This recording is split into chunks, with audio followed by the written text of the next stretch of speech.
dans un nouveau vlog, j'espère que vous allez bien. J'ai l'impression que ça fait une éternité que j'ai pas vlogué. Je crois que ça fait une éternité. Un mois, je crois quasiment. Je pense qu'il faut que j'accepte qu'en fait maintenant je fais une vidéo par mois et pas plus. Même si voilà, j'avais promis je crois 1 milliard de fois que j'allais essayer de reprendre le rythme de faire une vidéo toutes les semaines ou au moins une vidéo toutes les 2 semaines. Mais force est de constater que je n'y arrive pas. Du coup pour le vlog d'aujourd'hui, il fait grand beau. Là on est samedi et vraiment il fait grand beau dehors. Il y a un grand ciel bleu, il y a du soleil qui rentre là dans la pièce. Donc franchement ça fait vraiment plaisir parce que je crois que ça fait vraiment longtemps là qu'il n'y a pas eu une journée comme ça. Je sais pas vous mais moi je commence à en avoir un petit peu marre de l'hiver. Je sens que les plantes elles galèrent. J'ai vraiment hâte que ce soit le printemps. Surtout qu'en plus moi j'aime beaucoup genre tout ce qui est Halloween, Noël et donc du coup je suis toujours plutôt excitée que ça arrive. Mais par contre une fois que c'est passé, vraiment, je ne vois plus aucun intérêt à l'hiver et donc du coup, je ne fais qu'attendre le printemps. Sauf si, j'ai oublié quand même ce qui se passe en janvier. Il y a la galette des rois en janvier et alors j'ai une addiction à la galette des rois, enfin à la frangipane parce que n'essayez même pas de me faire une galette des rois sans frangipane. Je vous parle plus jusqu'à la fin de ma vie. Mais je crois qu'en janvier, je plaisante pas, j'ai dû manger au moins 20 galettes des rois, presque une par jour en fait. J'ai presque mangé une galette des rois par jour. Enfin tous les jours en fait, mon copain est passé à la boulangerie acheter une galette des rois parce que c'est moi qui demandais. Je trouve ça tellement bon, je pourrais bouffer que ça. Mais bon, du coup, maintenant que même la galette des rois est passée, là, je ne fais vraiment qu'attendre le printemps. Même si j'ai un petit peu peur, là, avec l'arrivée. Alors plutôt avec l'arrivée de l'été, le printemps, ça m'inquiète moins. Mais j'ai vraiment peur de l'augmentation de la fréquence d'arrosage. Parce que là, je sens que j'ai vraiment pris un bon rythme cet hiver sur l'arrosage des plantes. Et la perspective en été de devoir réarroser mes plantes 2 fois, voire 3 fois plus souvent, me fatigue un peu d'avance. Pourtant, j'ai pas plus de plantes que les années d'avant, voire même j'en ai moins. Mais je sais pas pourquoi, chaque été, j'ai l'impression que tenir le rythme de l'arrosage, vraiment quand il fait très chaud ou pendant les périodes de canicule, ça me fatigue de plus en plus. Et du coup, voilà, ça j'ai vraiment pas hâte. Puis aussi, je suis un petit peu stressée par rapport, enfin, je crois que je vous l'avais dit, mais en avril, mai, enfin 3 semaines en fait entre avril et mai. Je crois que c'est les 2 dernières semaines d'avril et la première de mai ou un truc comme ça. Je pars au Japon, donc pendant 3 semaines. Et bon, je suis évidemment hyper contente parce que c'est un voyage que je veux faire depuis des années, que j'étais censée faire au moment du Covid. Et du coup, évidemment, le voyage avait été annulé. Hein. Et ensuite, après le Covid, le Japon est un des pays qui a fermé ses frontières pendant le plus longtemps. Du coup, on a dû vraiment repousser de plusieurs années le voyage. Et du coup, c'est vraiment le voyage, je pense, que j'ai le plus envie de faire depuis bien une dizaine d'années, quoi. Mais bref, donc je suis hyper contente. Mais par contre, ouais, je suis un peu stressée pour planifier l'arrosage de mes plantes. Faut que je vois si les amis à qui je demande d'habitude quand je pars en voyage sont disponibles. Mais je suis pas sûre qu'elles le soient cette année. Et puis là, je pars un peu plus longtemps que d'habitude. Donc ouais, faut vraiment que je me préoccupe de ça. Parce qu'au pire du pire, je verrai si je peux pas demander à ma mère d'arroser mes plantes. Mais ma mère, contrairement à mes amis qui viennent d'habitude, elle y connaît rien en plantes. Et donc du coup, ça veut dire que je dois lui laisser vraiment beaucoup d'instructions, quoi.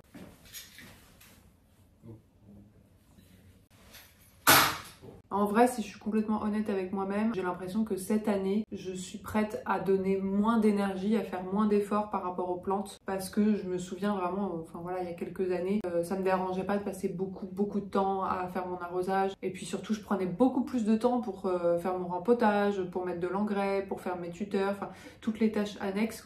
Je passais vraiment beaucoup plus d'heures dans une semaine à m'occuper de mes plantes et vraiment, c'est plus le cas, quoi. J'ai l'impression que là, ça fait un petit moment que je m'en tiens au strict minimum entre guillemets et au début je me disais que c'était une phase mais je me rends compte quand même que ça se maintient un petit peu dans le temps vraiment par manque de temps, quoi. Enfin pas que par manque de temps, je pense quand même qu'il y a eu aussi une évolution dans mon rapport aux plantes, hein, parce que je vois bien j'achète beaucoup moins de plantes qu'avant et j'achète plus du tout de plantes rares ou de plantes qui vont coûter cher. Je vais plus avoir de wishlist de plantes que je veux à tout prix acheter. Enfin, donc je vois quand même qu'il y a une grosse évolution dans mon rapport aux plantes et je pense que c'est aussi lié à ça. Ce qui est à la fois bien et pas bien, enfin à la fois c'est dommage et en même temps j'avoue que ça me permet de réinvestir du temps et de l'énergie aussi dans d'autres choses. Ce qui est sûr quand même, c'est que je suis à des années-lumière de ne plus vouloir beaucoup de plantes chez moi. Ça vraiment, ça n'a pas changé, quoi. En tout cas, par rapport au planning d'aujourd'hui, alors déjà en priorité, il faut que je fasse du rempotage. Oui, moi je fais du rempotage en plein hiver, de toute façon avec l'intérieur qui est chauffé.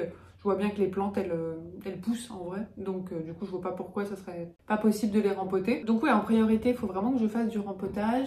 Surtout que là, il y a une marque qui s'appelle Si Botanica. Je sais pas si vous connaissez. Alors moi, c'est pas une collaboration, mais par contre, ils m'ont envoyé un bon cadeau. Enfin, en gros, j'ai pu genre passer une commande sur leur site. Et d'ailleurs, j'ai acheté aussi des trucs en plus. Donc du coup, j'ai dépassé le montant du bon de commande parce que c'était une marque que je voulais tester depuis un moment. Donc j'en ai profité pour acheter d'autres trucs. Forcément, avec mon problème d'achat compulsif, on me donne un code promo pour temps.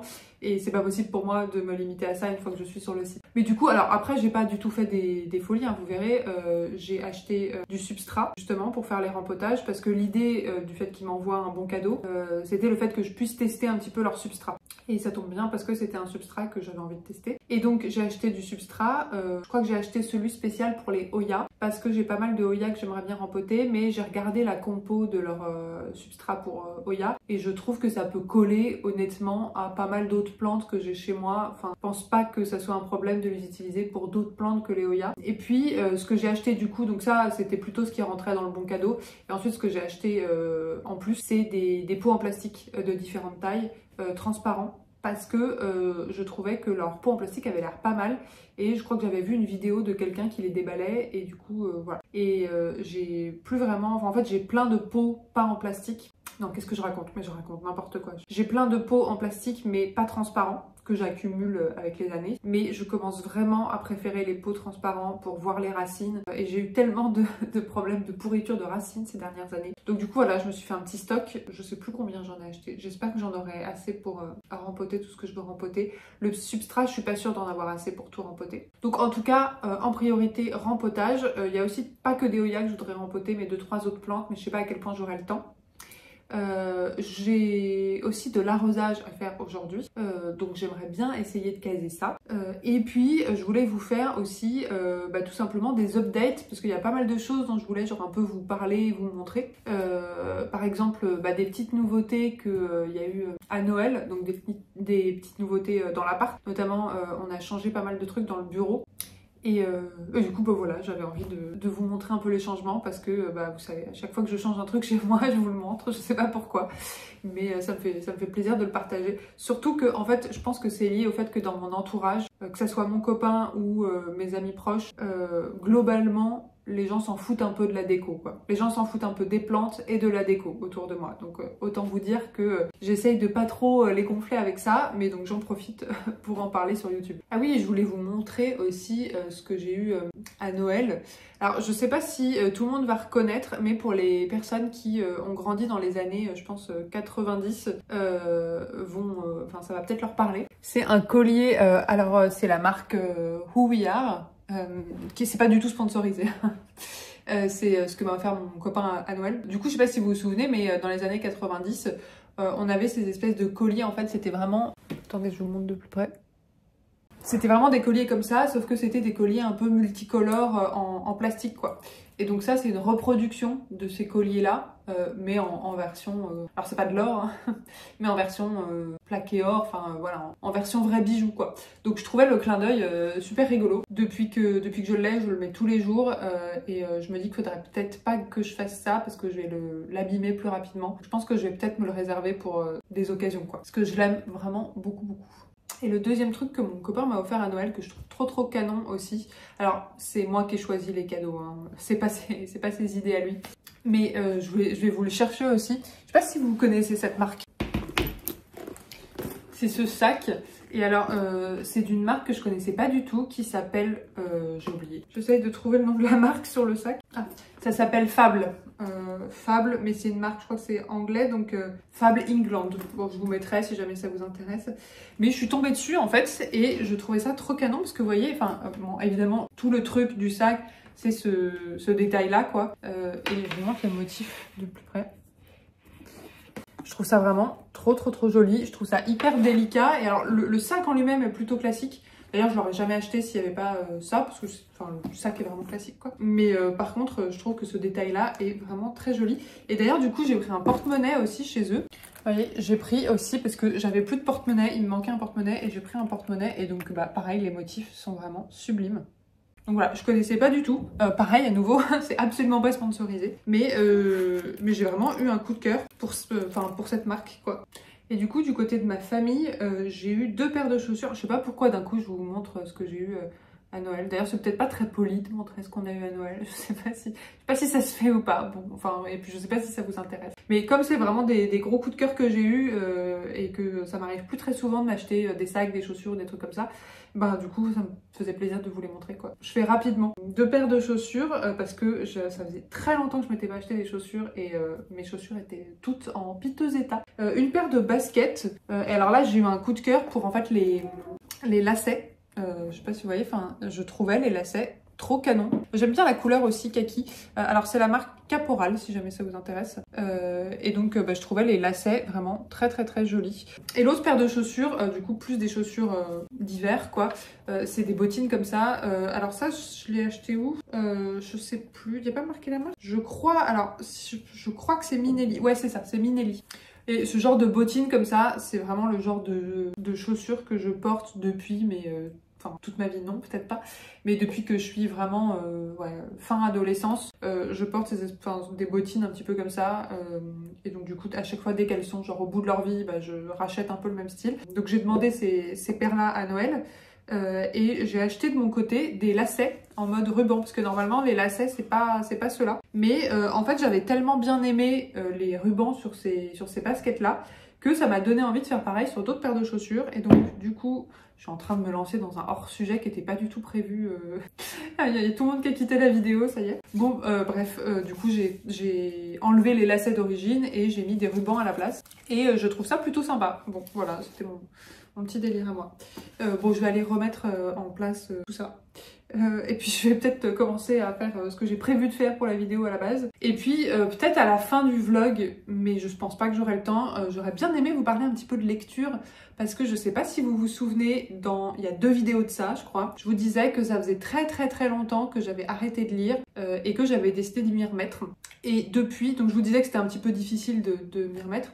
Et alors depuis je m'y suis remise mais à 1000%, c'est-à-dire qu'en un mois j'ai lu genre 5 ou 6 bouquins. J'ai passé juste, dès que j'avais du temps libre, je lisais. Genre, j'ai vraiment complètement arrêté, par exemple, d'être sur l'ordi, sur le téléphone, enfin complètement, en tout cas presque plus. Je me souvenais pas à quel point j'aimais lire, à quel point c'était hyper agréable, quoi. Je vois que vraiment ça aspire mon attention d'une façon vachement différente de ce que ferait un film ou une série. Enfin, oui, ça te fait rentrer dans un univers, je trouve, d'une façon beaucoup plus investie et active que quand je regarde un film ou une série, ce que j'aime beaucoup faire aussi. En fait, je trouve que par rapport à un film ou une série, le fait qu'il y ait une narration fait qu'on peut vraiment être connecter encore davantage aux personnages parce qu'on est beaucoup plus proche de leurs émotions, de ce qui dirige leurs actions. Enfin, on est surtout dans les narrations qui sont centrées sur un petit peu sur le vécu du personnage, qui sont un peu omniscientes sur ce que ressent et pense le personnage. Donc bref, enfin en tout cas tout ça pour dire que j'ai vraiment réussi à me remettre à la lecture et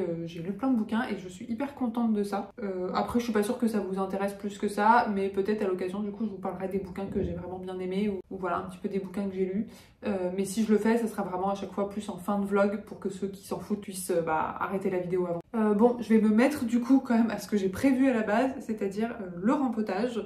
Je pense que je procrastine parce que j'ai un peu la flemme de m'y mettre en vrai, mais faut que je le fasse.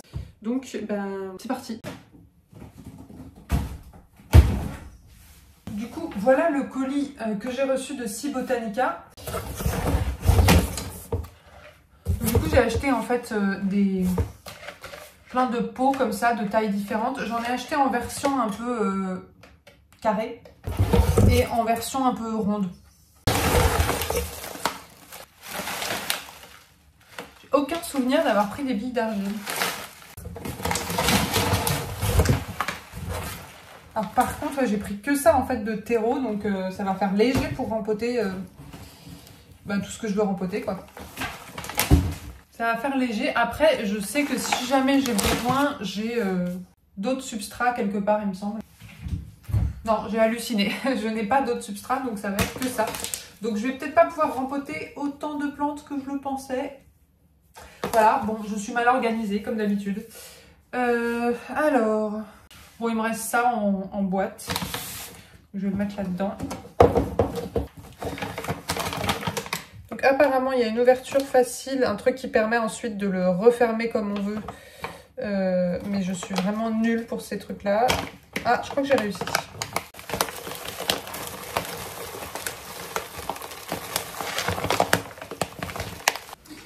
Je me suis acheté un nouveau tapis de rempotage aussi. Qui est ça. Voilà, parce que le mien était très abîmé. Et celui que j'avais avant, il était en tissu, donc il s'abîmait vraiment beaucoup au fil du temps. Alors que celui-là, il est plutôt dans une sorte de... Je sais pas ce que c'est la matière, mais c'est plus facile à nettoyer en tout cas. D'habitude, je rempote dans la cuisine. Là, ça fait très longtemps que je n'ai pas rempoté sur la table. Et c'est vraiment plus pratique là pour installer la caméra. Mais sinon, je rempote vraiment dans la cuisine.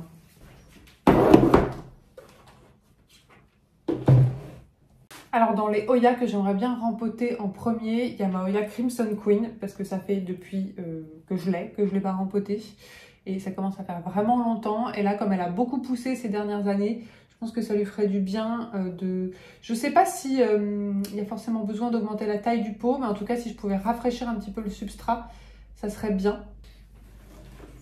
Donc là voici. Alors ça va pas être simple. J'ai vraiment pas envie de casser des tiges. Vraiment, ça veut pas sortir.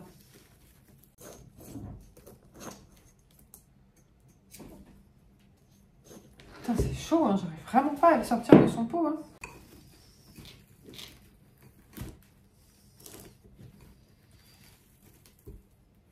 Honnêtement, je vois pas comment celle-ci, je peux la rempoter parce que non seulement j'arrive pas à la sortir du tout de son pot, mais en plus, la terre est extrêmement compacte. Enfin, c'est-à-dire que quand bien même j'arriverai à la sortir de son pot, surtout que les racines de Oya, c'est très très fin, ce sera impossible de dégager les racines de la terre en fait. À moins que ça soit juste pour la mettre dans un pot plus grand et rajouter de la terre autour.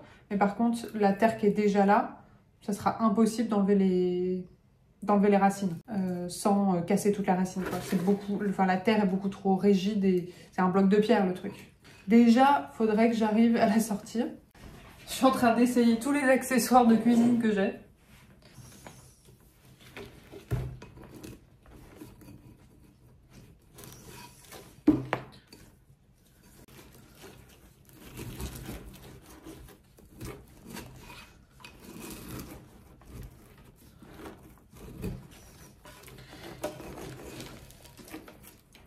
Waouh! Je sais pas si vous vous rendez compte, mais c'est blindé de racines. Ouais, je vais au moins la rempoter dans un pot un peu plus grand. Je sais que les Oya aiment bien être dans des pots très serrés. Mais là, je pense que c'est un peu excessif. Donc, ouais, je vais la rempoter dans un pot un peu plus grand. Je suis pas sûre d'avoir des pots en terre cuite plus grands que celui-là. Sinon, je la rempote dans un pot en plastique. Mais ça fait depuis toujours qu'elle est en terre cuite, donc ça avait l'air de quand même plutôt bien lui convenir. En vrai, je peux la rempoter là-dedans.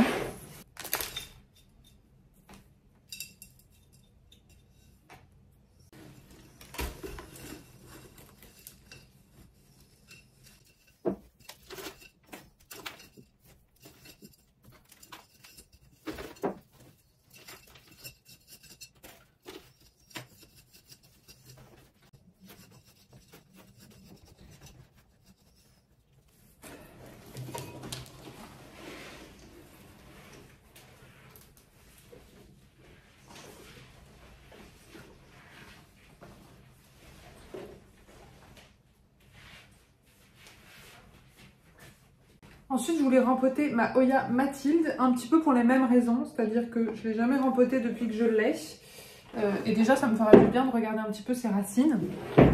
J'espère que ce sera plus facile de la sortir de son pot. Ouais.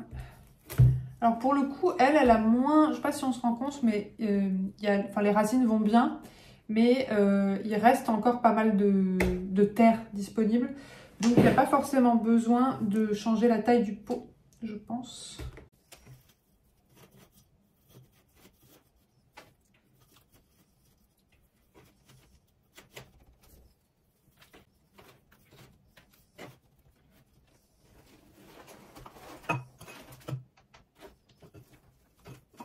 honnêtement, c'est pas terrible comme rempotage parce que je peux vraiment pas enlever beaucoup de la terre qu'il y a vu qu'elle est très très très compacte. Et donc du coup, je fais que rajouter de la terre un petit peu autour, quoi.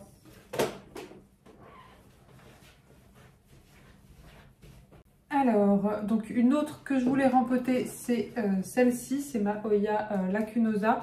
Parce que, en fait, c'est des boutures que j'ai rempotées il y a longtemps, qui ont bien pris, mais qui sont dans un tout petit pot. Ah ouais. Par contre, je pense que les racines ont dû pourrir à un moment parce qu'il n'y a que ça. Ce qui est très très très léger. Je vais la mettre vraiment dans un tout petit pot. Ça c'est peut-être trop petit pour le coup, quoique. Hein. Ah, non, vu la taille des racines qu'il y a, je vais peut-être faire ça. Hein. Je vais la mettre vraiment dans ce tout petit pot.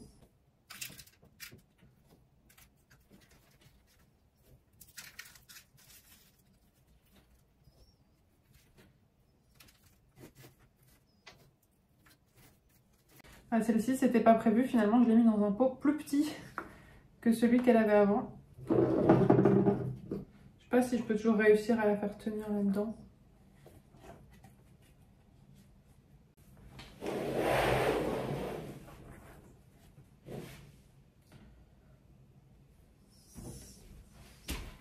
Alors, c'est pas une Hoya, mais je voulais aussi rempoter ma très longue... mais elle est très longue. Ceropegia. Je pense que les racines ne vont pas très bien à mon avis. Alors déjà elle est enroulée autour du pot là. Et vous voyez toute la partie ici en fait est dénudée. Je sais pas comment elle fait pour tenir. Toute la plante tient sur ces toutes petites lianes là qui sont toutes fines maintenant. Et là qui n'ont plus du tout de feuilles.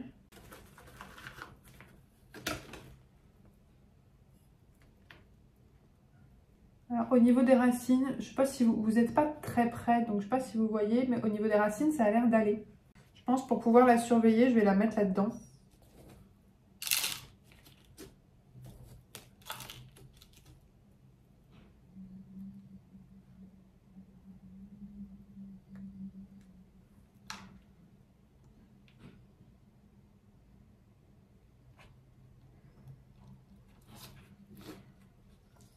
Et je vais essayer d'enterrer un peu les lianes qui sont nues, en espérant peut-être qu'elles racinent.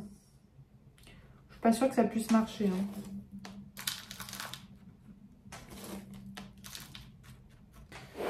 Du coup, je pense que je vais de nouveau l'enrouler. Parce que sinon, elle est trop longue.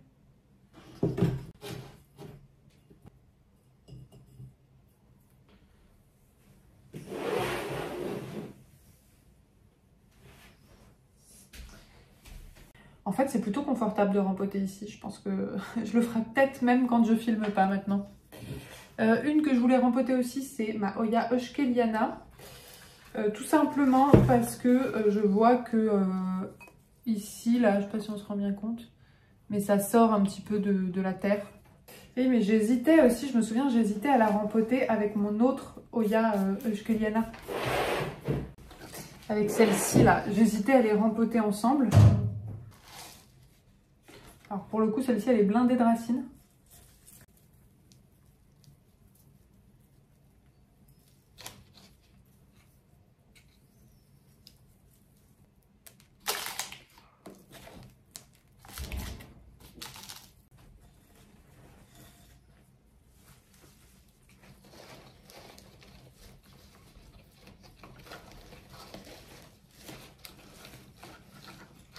Les deux rempotés ensemble, ça donnerait ça. Je vais laisser les deux ensemble et du coup, je vais les mettre en pot plastique. Puisque les deux étaient déjà en pot plastique.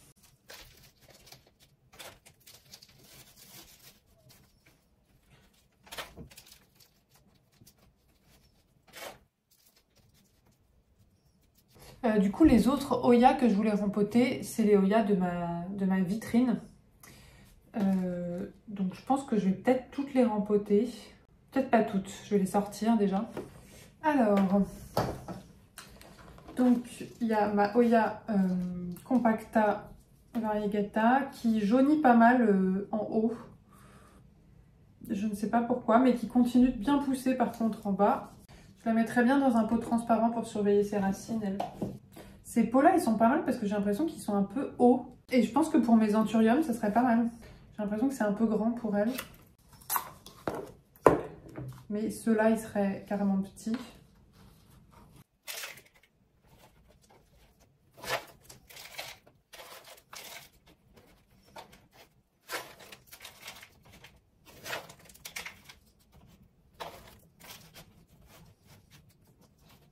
J'ai peur que là, les racines soient un peu noyées dans la taille du pot. On verra. Ensuite, ma Hoya New Guinea Ghost. Je pense que la mettre dans un petit comme ça suffira.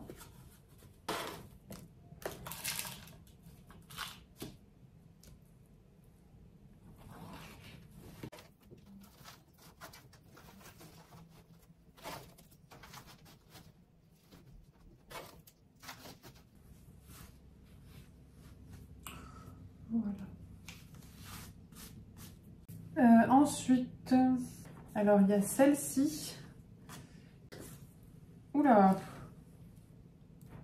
ça a bien raciné là-dedans. Dans quoi la mettre? Ça sera trop petit.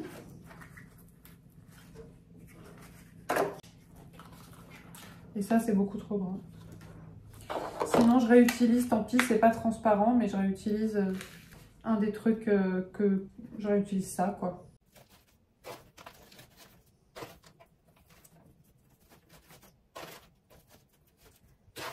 Voilà. Comment elle s'appelle déjà cette...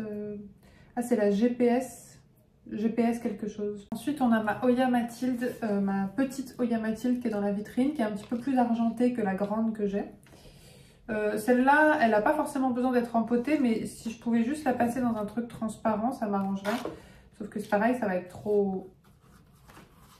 Les trucs transparents, ça va être trop grand. Sinon, je mets des billes d'argile au fond, hein, tout simplement. Je m'emmerde pas.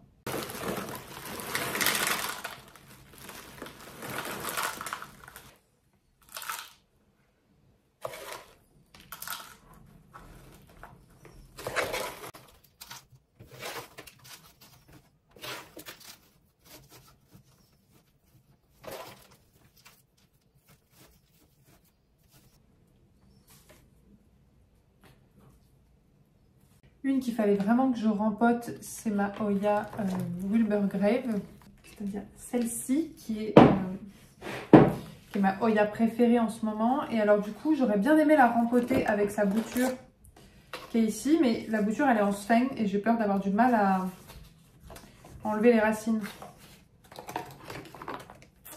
Vous voyez, c'est impossible de dégager les racines de la sphène, quoi.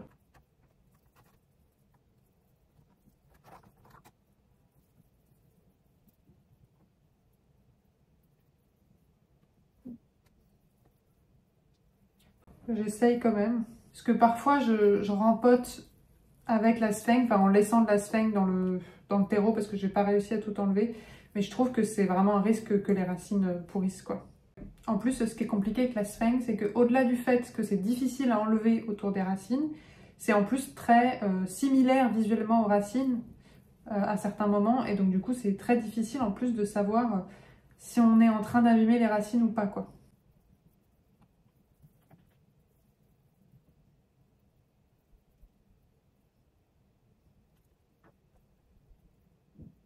Je suis pas mal là, hein. Franchement, regardez. Franchement, je trouve que je me suis bien débrouillée, j'ai été patiente. En plus, elle a des belles racines, hein, cette bouture. Je vais la passer vite fait à l'eau. Du coup, l'objectif, c'était de pouvoir la rempoter avec mon autre Hoya Wilburgrave qui est ici. Qui a moins de racines que ce que je pensais, pour le coup. Je pense que là aussi, je vais mettre des billes d'argile.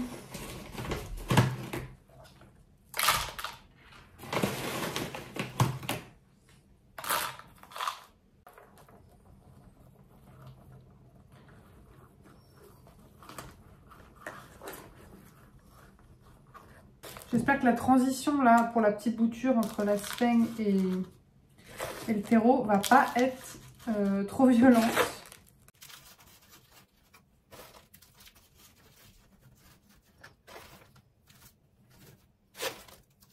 Voilà, j'ai rempoté les deux ensemble.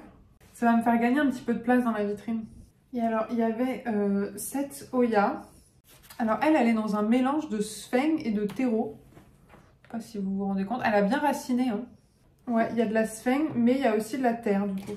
Je pense que je vais la mettre dans un truc de cette taille-là, mais avec des billes d'argile au fond. En fait, c'est pareil, elle n'a pas vraiment besoin d'être rempotée. Mais par contre, j'ai envie de voir les racines.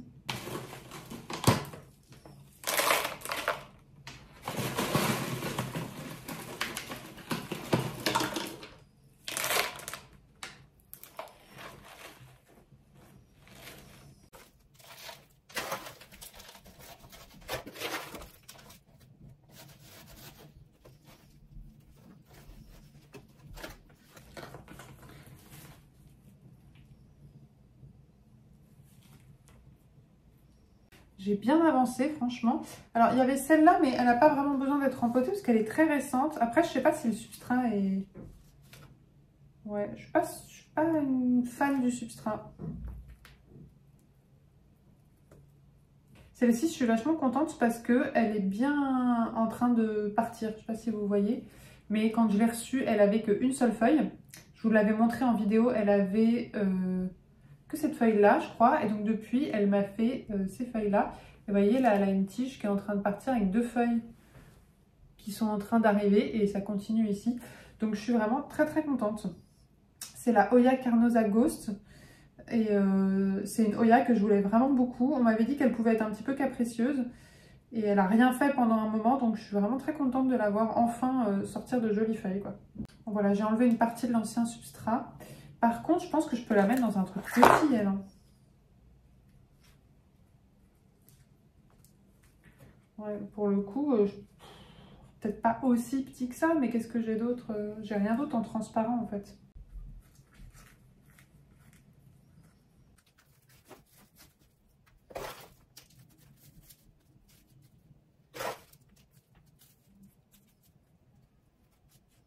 Ensuite, il me reste ma Oya Silver Dollar. C'est pareil, elle, je l'ai depuis vraiment pas longtemps, donc elle n'a pas besoin d'être empotée, mais j'aimerais bien le mettre en pot transparent. Et elle est en train de pousser, donc je suis hyper contente. Pareil, elle est arrivée avec une seule feuille, qui était celle-ci. Ensuite, elle m'a fait cette feuille-là. Et là, vous voyez, déjà, elle a une feuille qui arrive ici. Et puis, bah, elle a une tige qui est partie. Il y a déjà de belles racines.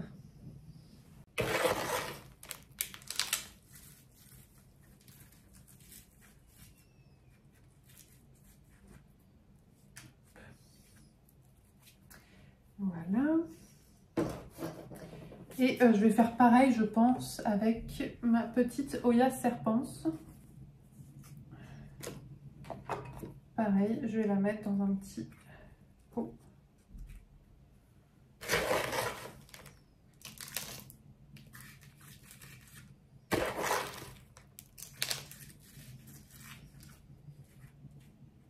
Bon, je vais m'arrêter là. Il me reste plus beaucoup de substrat de toute façon.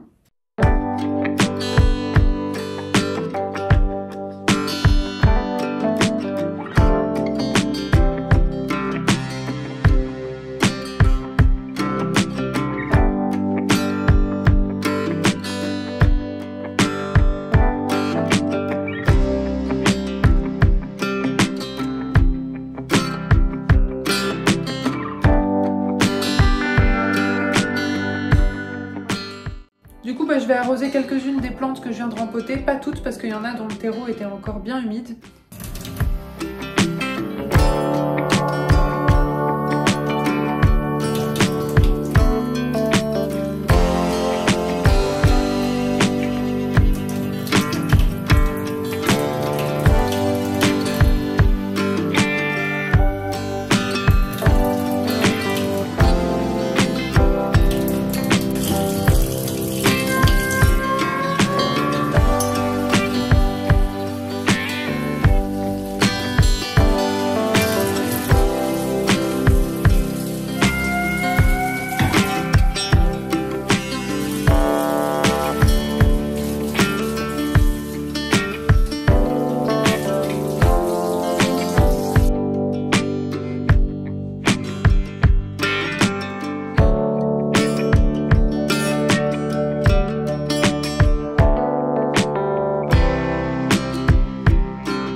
moment, j'ai quelques autres plantes à arroser et puis ensuite, il faut vraiment que je fasse du ménage pour nettoyer un peu le bordel que j'ai foutu là. Et puis aussi, je vois que l'appart est sale de façon générale, il y a de la terre un petit peu partout. Donc je vais essayer de faire ça. Je vais arroser quelques plantes que je dois encore arroser aujourd'hui et puis un petit brin de ménage. Du coup, je pense que je vais vous passer ça en clip, en accéléré. Et j'espère que ça va pas me prendre trop de temps parce qu'il commence déjà à être assez tard. J'ai pas rempoté autant de plantes que ce que je voulais rempoter parce que j'avais plus assez de substrat. Donc je pense que je vais recommander du substrat. Il a l'air pas mal le substrat de Cibotanica, donc je vous ferai un retour du coup dans les prochains mois, j'imagine. Et du coup j'ai encore pas mal de plantes qui est sur ma liste des plantes à rempoter quoi. Après je pense pas que ce soit urgent non plus. Bref, je m'y mets parce que sinon je vais jamais m'y mettre.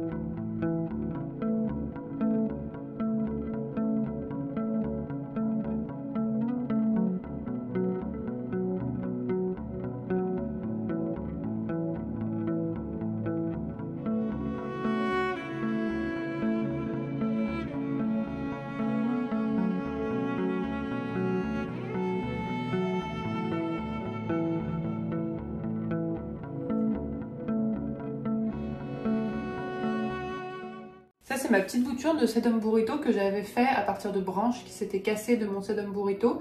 Et ça fait un moment maintenant que ça se porte bien et que ça pousse. Du coup ça me fait un petit bébé sedum burrito, donc je suis plutôt contente. Je l'ai mis sur, vous voyez pas forcément ici, mais je l'ai mis sur ma cafetière.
Je vous disais, je crois, dans une vidéo il n'y a pas longtemps, que j'avais vraiment du mal à mettre de l'engrais régulièrement et à rester organisée par rapport à ça. Et que j'avais tendance vraiment à passer parfois très longtemps en oubliant de mettre de l'engrais ou à en mettre de façon un peu trop aléatoire. Et du coup, il y a l'un d'entre vous sur Instagram, si jamais tu passes par là, bah du coup, salut et merci du conseil, qui m'a suggéré de mettre de l'engrais, alors je sais plus comment ça s'appelle. De l'engrais comme ça, c'est-à-dire de l'engrais longue durée, donc qu'on met dans le sol et puis qui va diffuser l'engrais progressivement. J'ai pas testé encore, donc apparemment, voilà, il y a juste à planter quelques dés dans le pot, diffusion progressive pendant 1 an, donc il n'y a pas à remettre d'engrais a priori pendant 1 an. Donc on verra. J'en ai pris 2 comme ça parce que apparemment ils disent que c'est jusqu'à 25 plantes là. Et donc comme j'ai une centaine de plantes, je me suis dit je vais au moins en prendre 2. Et puis bah, je verrai déjà ce que ça donne. Hein. Et c'est vrai que je pense que par rapport à la façon dont moi je fonctionne, ça va peut-être mieux me convenir parce que vraiment j'arrive juste pas à mettre... j'essaye de me fixer en fait de mettre de l'engrais un arrosage sur deux, notamment pendant la période printemps-été, mais juste j'y arrive pas quoi. J'y arrive pas et en plus j'arrive pas du tout à garder en tête à quelle plante j'ai mis de l'engrais la dernière fois, etc. Enfin bref. Voilà. Si ça peut me réduire la charge mentale, c'est tant mieux. Du coup, voilà. J'en ai déjà entendu parler souvent, hein. Je savais déjà que ça existait, mais j'avoue que j'avais pas spécialement envisagé de le faire. Et donc du coup, bah, voilà. À nouveau, merci du conseil si jamais tu passes par là. Du coup, je voulais vous montrer les quelques changements qu'on a fait dans le bureau. Alors, je vais tourner la caméra. Donc, voilà le bureau. Et alors, le gros changement qu'il y a eu, bah, c'est qu'on a changé de bureau, tout simplement. C'est un bureau qui permet de travailler debout. Vous savez, qui se monte ici. Il y a... là, il y a la petite télécommande. Et puis, c'est un bureau aussi qui est beaucoup plus grand que celui d'avant. Et donc, ça nous a permis de mettre ceux qui sont là en dessous plutôt qu'à côté. Et je trouve que c'est quand même beaucoup plus joli et beaucoup plus clean comme ça. Et puis, surtout, ce qui est plus clean aussi, c'est qu'il n'y a plus tout l'amas de câbles qu'on avait ici avant. Parce que du coup, on a mis, vous voyez, un système de cadre dessous là. Donc du coup ça fait quand même bien plus propre. Et au-dessus du bureau on a mis ces cadres là parce que je sais pas si vous vous souvenez, mais ces trois cadres ici ils étaient au-dessus du canapé là. Et en fait, bah, vous voyez, au-dessus du canapé, on a mis des étagères. C'est le père de mon copain qui nous a offert ces étagères à Noël. C'est nous qui les avons choisies, hein, parce qu'on commence à avoir pas mal de bouquins. Là, je sais pas si... Attendez, je vais vous montrer. Ici, là, c'est rempli tout du long, donc il n'y a plus de place. J'ai mis quelques bouquins là, mais j'en mets pas trop parce qu'ici, c'est plutôt pour des plantes. Et puis, du coup, j'ai commencé à mettre aussi alors, des bouquins bah, dans la desserte qu'il y a là. Et donc pour revenir à ces étagères, c'est des étagères, alors je sais plus ce que c'est la marque, je vous l'afficherai quelque part, mais c'est des étagères qui sont faites exprès pour les livres et elles sont vraiment très très très jolies parce qu'on dirait vraiment, surtout vous voyez de face, que les livres sont un petit peu suspendus comme ça. Et peut-être qu'à l'avenir on en rajoutera au-dessus. Et puis la dernière petite modification, mais vraiment c'est rien du tout qu'il y a eu dans le bureau, c'est que j'ai rajouté cette petite lampe là qui coûte vraiment 3 fois rien chez Ikea et que je trouve vraiment adorable. Et comme petite lampe en fait supplémentaire quoi, c'est vraiment parfait. En plus bah, elle se marie bien avec celle qu'il y a là parce que ça manquait un petit peu d'éclairage dans le bureau. Il n'y a pas en fait, il n'y a pas d'éclairage là et du coup bah, c'est juste des petites lampes d'appoint et en fait ce lampadaire là en fait n'éclaire pas tant que ça, c'est plutôt une liseuse finalement. Du coup, voilà, j'ai rajouté ça. Bon, ça éclaire pas énormément non plus, hein, on va pas se mentir. Voilà un peu pour les petites nouveautés. Bon, c'est pas grand-chose. C'est mon café de ce matin que j'ai pas fini, donc je pense qu'il est très froid. De toute façon, j'ai la mauvaise habitude de toujours me retrouver à boire mes cafés très froids parce qu'en fait, j'aime pas quand c'est trop chaud et donc du coup, j'attends et ensuite j'oublie et du coup, bah, après, c'est froid. Il y a je ne sais pas si je vous l'ai déjà dit, mais devant ma fenêtre, il y a souvent des corbeaux. Enfin, c'est plus des corneilles, je crois. Attendez, je vais essayer de vous montrer. Si vous les voyez bien, je vais zoomer. Voilà.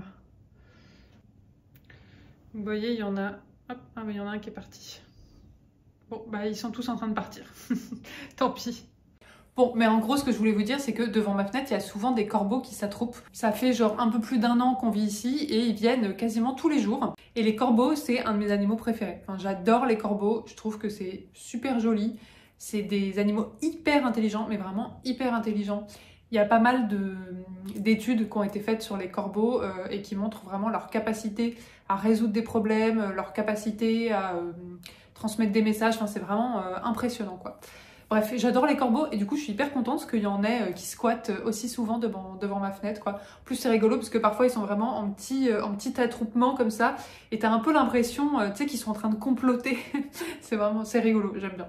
J'aurais bien aimé installer genre à mes fenêtres des sortes de mangeoires ou un truc comme ça pour qu'ils puissent voilà, venir un peu plus près. Mais déjà j'ai pas le droit je pense. En plus c'est vrai que je pense que ça peut être un petit peu...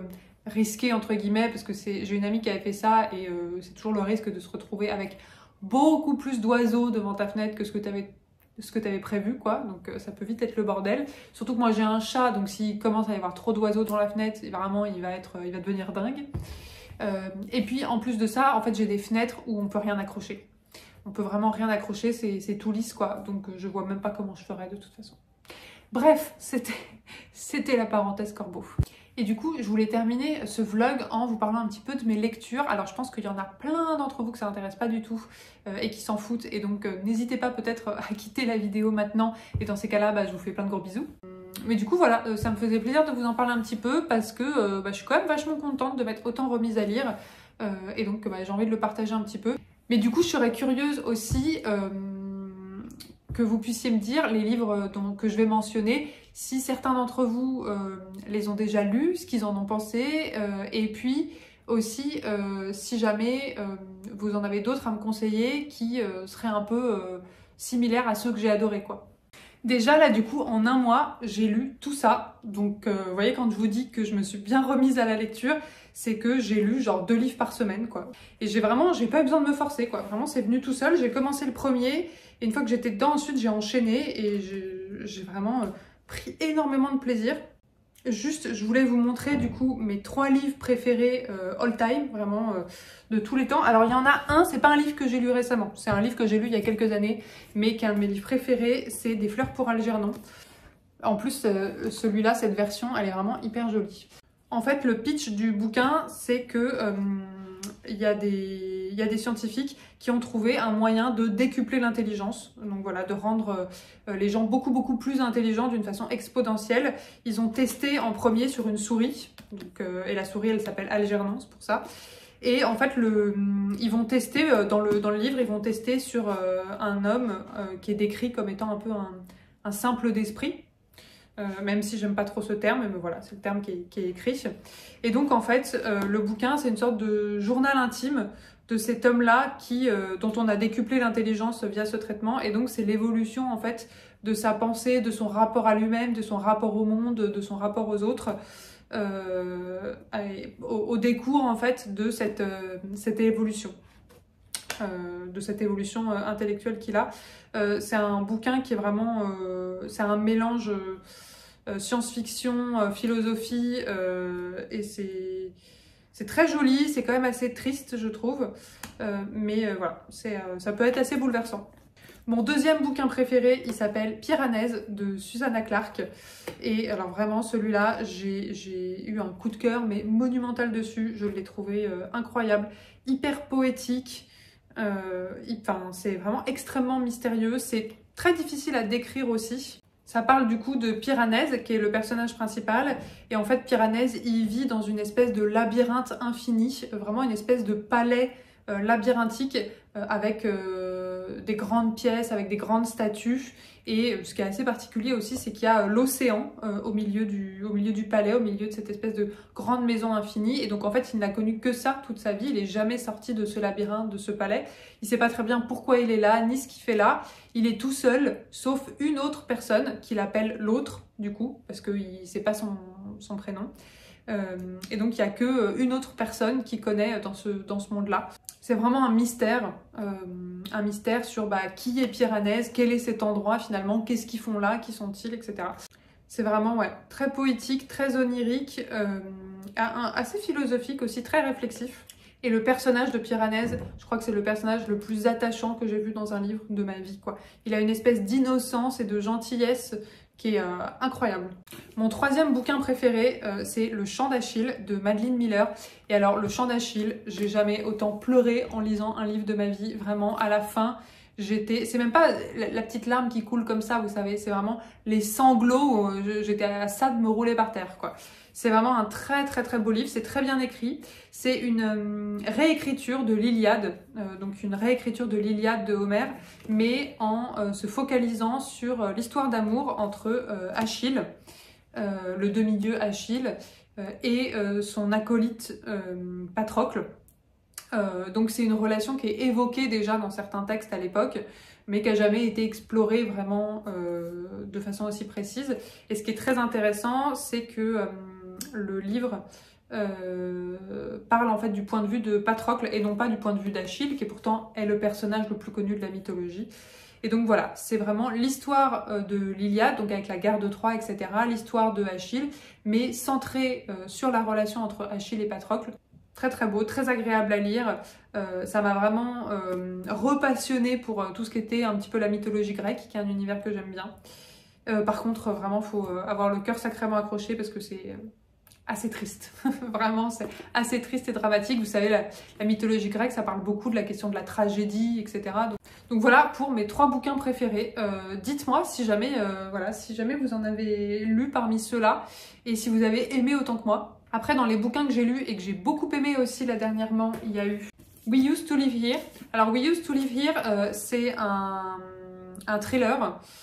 C'est vraiment un thriller un peu horreur psychologique. Par contre, il n'existe pas en français. Donc, du coup, ça, c'est la version anglaise. Donc voilà, si vous êtes à l'aise en anglais, je vous le conseille largement. Si vous aimez, pareil, tout ce qui est un petit peu horrifique, mais pas horrifique dans le sens gore, quoi, du sang, etc. Vraiment horrifique dans le sens psychologique du terme, au niveau de l'ambiance. Il est vraiment très très bien. Il m'a vraiment tenu en haleine. Je vous le conseille. J'aime bien les bouquins en plus en hardcover comme ça, c'est-à-dire en couverture dure, reliée. Mais on les a pas en France, donc c'est que quand j'ai des versions anglaises. Pareil pour The God of the Wood, que je viens de terminer hier, que j'ai beaucoup aimé aussi. Pareil, c'est une hardcover, et pareil, il n'existe pas en français. Et pareil, alors c'est plus une enquête, un mystère sur une disparition. Et pareil, ça m'a bien tenu en haleine. Et je trouve que la couverture, les bouquins comme ça, en couverture dure et reliée, je trouve que souvent les couvertures sont très jolies. J'ai lu aussi Rien n'est vrai de Lisa Jewell. Ouais, c'est un horreur psychologique aussi. Un peu voilà, thriller, suspense, etc. J'ai bien aimé, mais moins que les autres livres à suspense que j'ai lus. J'ai trouvé que l'écriture était un peu plus simple, un peu plus immature. Que ça manquait un peu d'âme, quoi, que ce soit les personnages, l'histoire. Mais voilà, c'est quand même, il fait vachement bien son job parce que par contre, on a du mal à s'arrêter, quoi. Une fois que le mystère est vraiment lancé, on a envie de savoir et donc du coup vraiment, c'est difficile de s'arrêter. Donc il accroche bien et en ça, il fait bien son travail, quoi. Mais je trouve que ça manquait un peu de profondeur. Le bouquin le plus gros que j'ai lu là, c'est celui-là. Il fait plus de 1000 pages, donc voilà, c'est vraiment un gros morceau. Et en plus, il est assez lent à lire. Enfin, le rythme est assez lent, je vous le cache pas. Donc voilà, c'est peut-être pas pour tout le monde, mais j'ai adoré. Pareil, c'est vraiment dans mes bouquins préférés, je pense. Ça s'appelle Jonathan Strange and Mr. Norrell de Susanna Clarke, donc la même en fait, ce qu'a écrit Piranèse, sauf que Piranèse c'est beaucoup plus court. Et j'ai vraiment adoré Piranèse, donc je me suis lancée dans celui-ci. Et là, c'est un mélange de romans historique et fantastique. Si vous aimez bien les romans historiques, mais si vous aimez bien aussi les histoires un peu fantastiques qui parlent de magie, mais d'une façon plus originale et plus mature que peuvent le faire certains ouvrages, je vous le conseille vraiment. Et pour le coup, celui-là, en fait, l'autrice qui l'a écrit, c'est très impressionnant parce qu'elle a vraiment réussi à imaginer, à créer tout un univers de façon extrêmement détaillée. Et donc c'est vraiment très très impressionnant. J'ai lu aussi Là où chantent les écrevisses de Delia Owens, que j'ai beaucoup aimé aussi, que j'ai trouvé très jolie, très poétique, qui parle vraiment beaucoup de solitude, du rapport à l'autre, du rapport à la nature. Et voilà, il est vraiment très joli. Pareil, le personnage principal, je trouve, est assez attachant. On a beaucoup d'empathie pour elle. Et puis le dernier que j'ai lu, pour le coup, c'est une toute petite nouvelle, vous voyez, c'est vraiment minuscule, hein, ça se lit en quelques heures. Ça s'appelle A Short Stay in Hell de Stephen Peck. Et alors par contre, celui-là, pareil, il n'existe pas du tout en français. Il faut vraiment le commander en anglais sur internet. Et c'est une petite nouvelle un peu philosophique. En fait, c'est l'histoire d'un homme qui meurt et qui se retrouve en enfer. Et en fait, l'enfer, pour lui, ça va prendre la forme d'une espèce de bibliothèque, de librairie infinie, enfin quasi infinie. Et en fait, dans cette librairie se trouve chaque livre qui pourrait être écrit. Donc pas chaque livre qui a été écrit, mais chaque livre qui pourrait être écrit. Et donc en fait, il y a des livres, en fait la grande majorité des livres, ça va juste être des suites de symboles ou de lettres qui n'ont aucun sens, parce que finalement c'est chaque livre qui pourrait être écrit, donc il y a des livres avec que la lettre A, des livres avec que la lettre B, des livres qui alternent la lettre A et B, des livres... Enfin en fait la grande majorité des livres ne sont pas lisibles, c'est juste une suite de caractères parce qu'il y a dans cette librairie tous les livres qui pourraient être écrits, et donc chaque livre auquel on peut penser, il y a un livre dessus. Voilà, vraiment, donc c'est pas infini, mais c'est quasi infini, c'est-à-dire que ça a un nombre qui est même pas envisageable pour le cerveau humain, quoi. C'est vraiment même pas conceptualisable, et donc c'est pas infini, mais c'est presque tout comme. Et en fait, cet homme, pour pouvoir sortir de l'enfer et pour pouvoir aller au paradis, en gros, il va devoir, parmi tous ces livres, trouver le livre qui raconte sa vie, en gros. Et donc évidemment, c'est la quête de plusieurs milliards et milliards d'années.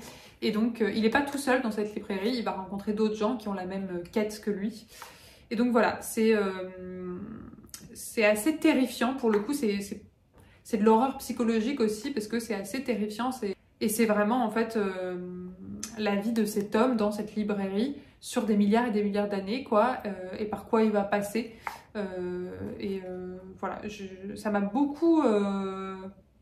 ça m'a mis assez... J'ai adoré, hein, vraiment, j'ai adoré, mais ça m'a mis assez mal à l'aise, ça m'a assez terrifiée sur certains aspects. Et j'ai aussi pas mal pleuré parce que, pareil, on ressent, je trouve, beaucoup d'empathie pour le personnage principal. Voilà un peu pour tous les livres que j'ai lus. Bon, je sais pas combien d'entre vous sont encore là. N'hésitez pas à me dire s'il y en a que ça a intéressé, que je parle un petit peu de bouquins. N'hésitez pas à me le dire pour que je puisse avoir des retours aussi là-dessus. Et puis, si vous avez des bouquins à me conseiller, notamment moi ce que j'aime bien c'est vraiment les thrillers, les livres à suspense, les mystères, l'horreur psychologique. Mais aussi les romans un peu d'aventure, de fantasy, de fantastique. Si jamais c'est bien écrit et que c'est pas trop, vous savez, pas trop adolescent dans la façon de l'écrire. Et j'aime bien aussi les livres où on s'attache beaucoup aux personnages, où on entre vraiment en empathie avec les personnages. Du coup voilà, donc n'hésitez pas à me donner vos recommandations. En attendant, je crois que j'ai assez parlé. Pour être honnête, je sais même pas si j'ai laissé au montage cette partie lecture parce que bon, je pense que ça fera un vlog un petit peu long. Mais j'espère que ça vous a plu. Et puis merci à celles et ceux qui sont encore là du coup et qui m'ont écouté jusqu'au bout. J'espère que vous allez bien. Moi je vous dis à bientôt. Et puis je vous fais plein de gros bisous. Bisous.